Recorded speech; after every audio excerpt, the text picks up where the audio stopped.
Welcome to 15 Minute Theatre, the only review show that squeezes a whole production into 900 seconds. The date is the 31st of January 2019, and we've just been to see The Wider Earth. Open the house.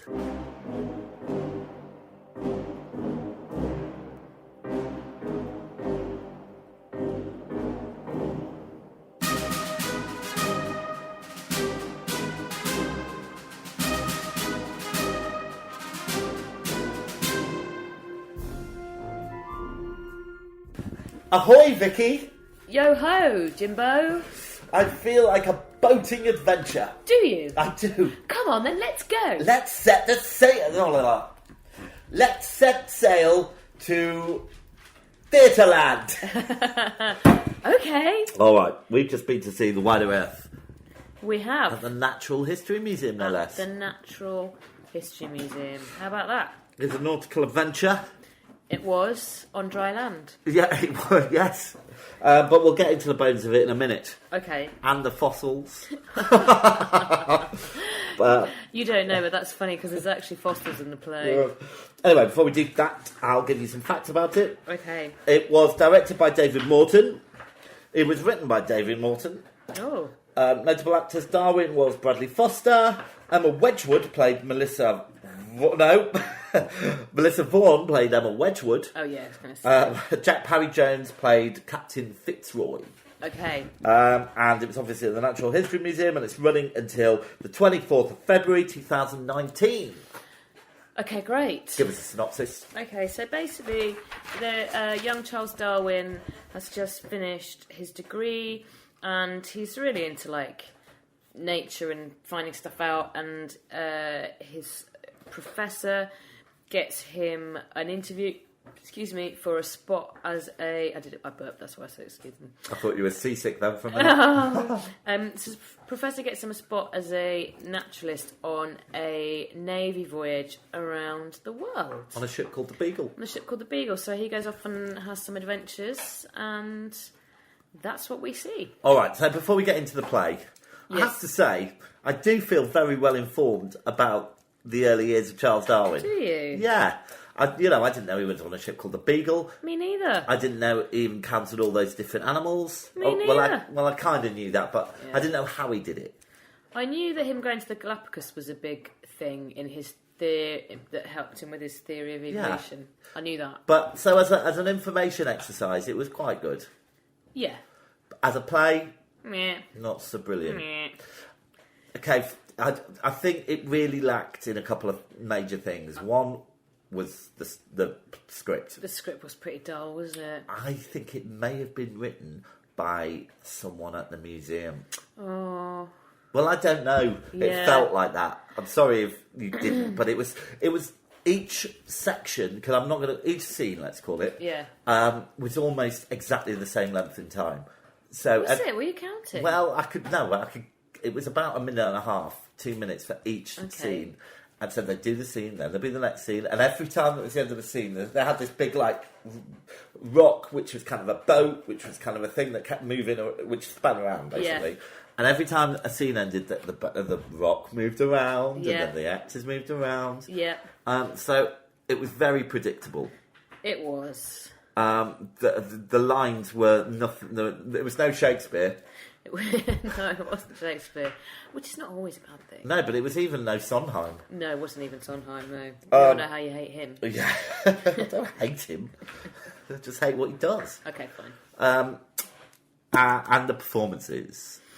Oh my goodness, the lead was so over the top, wasn't he? Everything was delivered in the same tone, very excited. It was excitable, breathy, and every line kind of faded before it got to the end. Yeah. So you couldn't really hear the last line of what he was saying. Because everything was like that. That's very good. And after a while, you got really bored of what he was saying.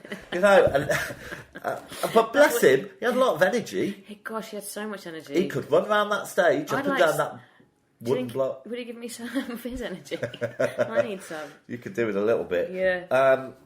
And then, unfortunately, I thought the female lead, his love interest, a bit bland. Not that great, no. Who did you like? Well, I'll tell you who I did like. Oh, you liked someone? I liked Derek Jacobi, who played... there's a guy in it who looked just like Derek Jacobi. A little bit like Derek Jacobi. I showed you a picture of Derek Jacobi afterwards. They basically both had white hair. Well, I thought it was remarkable. Anyway, I thought he was very good. Yeah, he was all right. And I quite like Captain Fitzroy. He was all right. A little bit intense. Yeah. But again, I think they've been to the same acting class because every line was delivered quite angrily as if he was going to punch Darwin in the face. Yeah, but do you think this was something to do with the direction? Or something to do with Charles Darwin, the actor. Charles Darwin, the actor. Was Charles Darwin actually in it? No, but the guy who was playing Charles Darwin, maybe the captain did want to punch him in the face for delivering those lines like that. Maybe. Yeah, so it might be down to the director, who... Let's not forget, also wrote it. Okay. Which I think is a dangerous thing. Yeah, too close. Too wrapped up in his own vision. Yeah. But the facts were all there. Yeah. Well, I assume so. You'd hope so. Yeah. So maybe David Morton was clear on getting the facts in. That's what's important to him. Yeah, I quite liked the guy who played the person who had been captured. From Tierra del Fuego. Oh, well done. Ah, merci beaucoup. See, you have learnt. I've learnt that I they didn't went even to know Tierra that was a del Fuego. country. It's a place. Is it a country? I don't know much about it. Me It's in the neither. south of the Americas, is it not? Is it? I don't know. Oh, I don't know either. That's the bit that looked a bit like Star Wars 3 when Anakin turned into Darth Vader. Mustafa. Because it was all like volcanoes and stuff. Oh, so what you probably should point out is there was a big sort of semicircular screen at the back Oh, yes. that had, if something was going on, if they'd have some sort of... Well, it'd tell you where they were for a Tell you start. where they were. They'd have like volcano. If there was a volcano going off, there'd be a volcano. I like screen. that. I did like They that. had the map of the voyage on there. Yeah.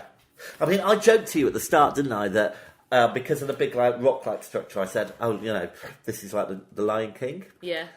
And it kind of was. Was it? Well... Was it? I didn't like the Was Lion it? King, but I tell you what... Ooh. Oh! Columbo didn't like it either. No, I think it wasn't as good as the Lion King. Okay. Which brings us on very smoothly to the puppets. The puppets. So they used puppetry to bring to life the many creatures that Darwin encountered on They his did, voyage. didn't they? Did it work?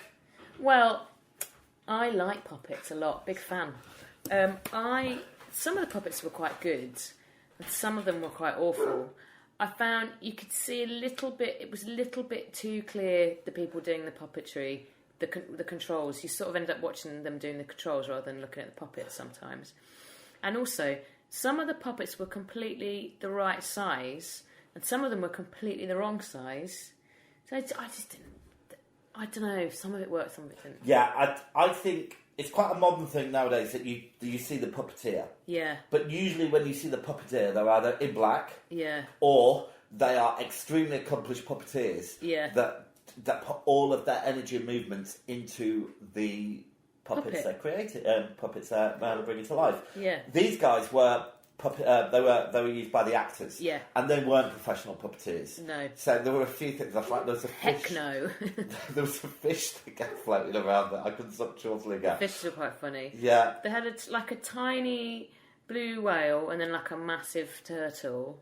Yeah, I quite liked those. I think. Do you know what? The puppets were. I didn't mind them, but they just weren't perfect. I'll tell you what, Vicky. What? Right, I know we're kind of slating this a little bit, but I wasn't bored. No. The scenes were too short to get bored with. Yeah. There was something new in each scene. Well, just every other minute you're watching the rock turning around. Yeah. There was a lot of energy, and it was informative. I thought the sound was very good. Wasn't. Was. Yeah. Really good. Yeah. They used that very well. Yeah, so, It wasn't all bad. And there were some children in front of us.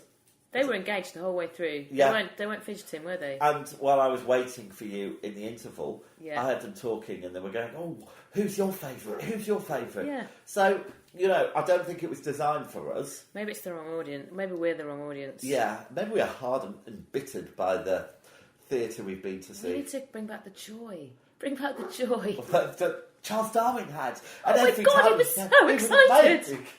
Yeah, so maybe it's just us, and also, it's a predictability, but it was okay. What was your stand-up moment, Vix? Oh, do you know what? I wrote this down. My favourite bit They were in a rainforest. I've been in the rainforest, so this is probably why I really liked it. So they're in the rainforest, and they had some fireflies, which are basically just lights on the end of sticks.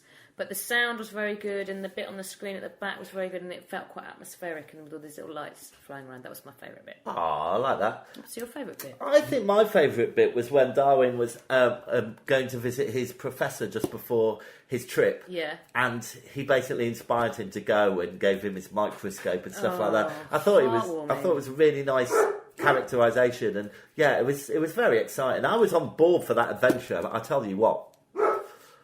You would have been overboard within a minute of spending time in his company. I'm just going to go and let my dog in. Okay. And then we'll come back and do scoring. Okay, fine.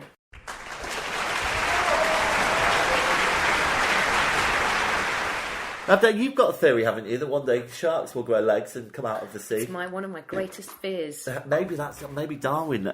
That was a missing link that Darwin missed. I really hope that doesn't happen. Let's hope so.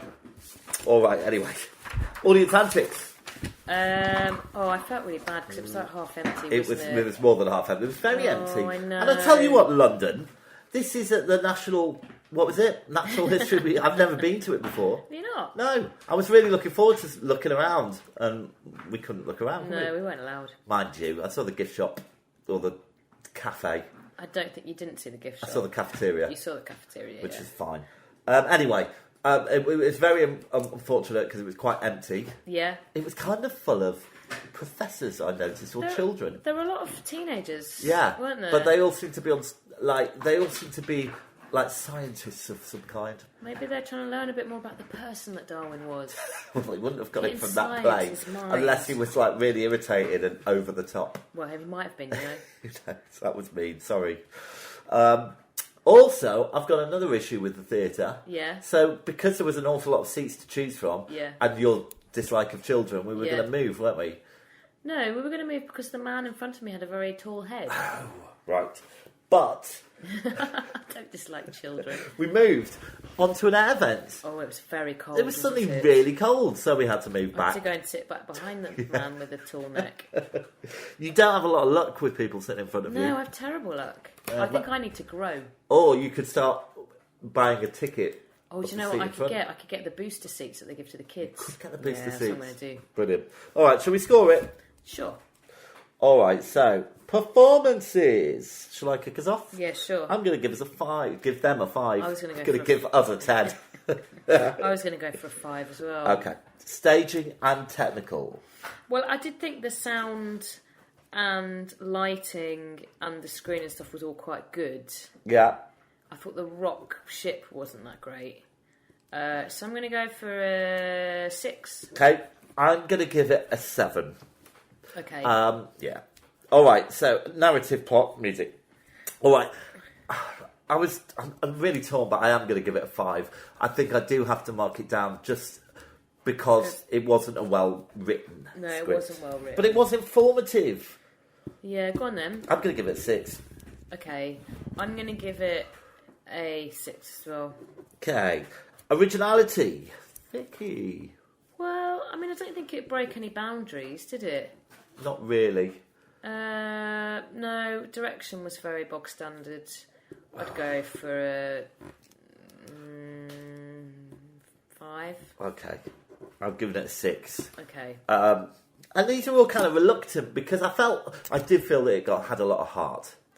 They were all trying really hard. Yeah, I feel like, do you know what? If you were a kid learning about Darwin, it would probably be quite good. I think maybe as a seasoned theatre goer, looking for a bit of entertainment, maybe not so much. Absolutely.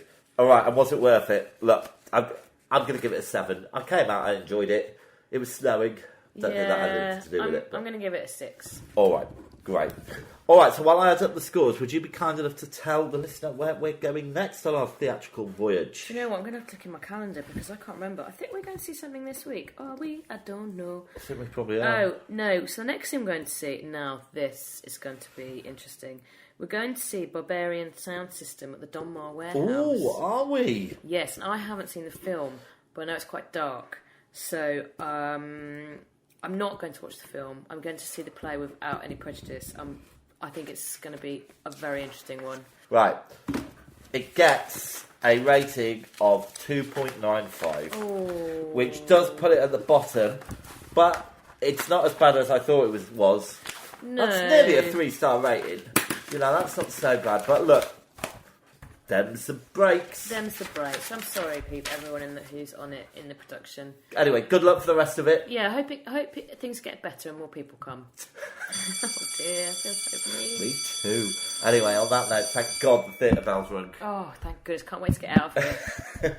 What, at the Natural History Museum? Or? Yeah, I'm still there. I'm still inside. I'm doing this over the phone. I'm trapped inside the whale. I know, I can't get out. Right, so the theatre's dark. I haven't said this line for ages. Go on then, do it. I will. All right. Do it in the style of Charles Darwin. So, the curtain's dark, the theatre's dark, and that was 15-minute theatre.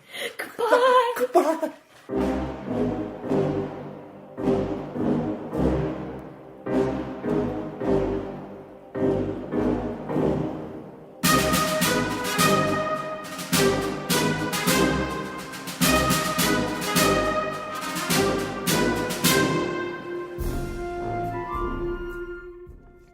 If you're brave enough to have your theatre production reviewed, please contact us at 15minutetheatre@gmail.com. Find us on Twitter and please rate and review us on iTunes. Thanks for listening.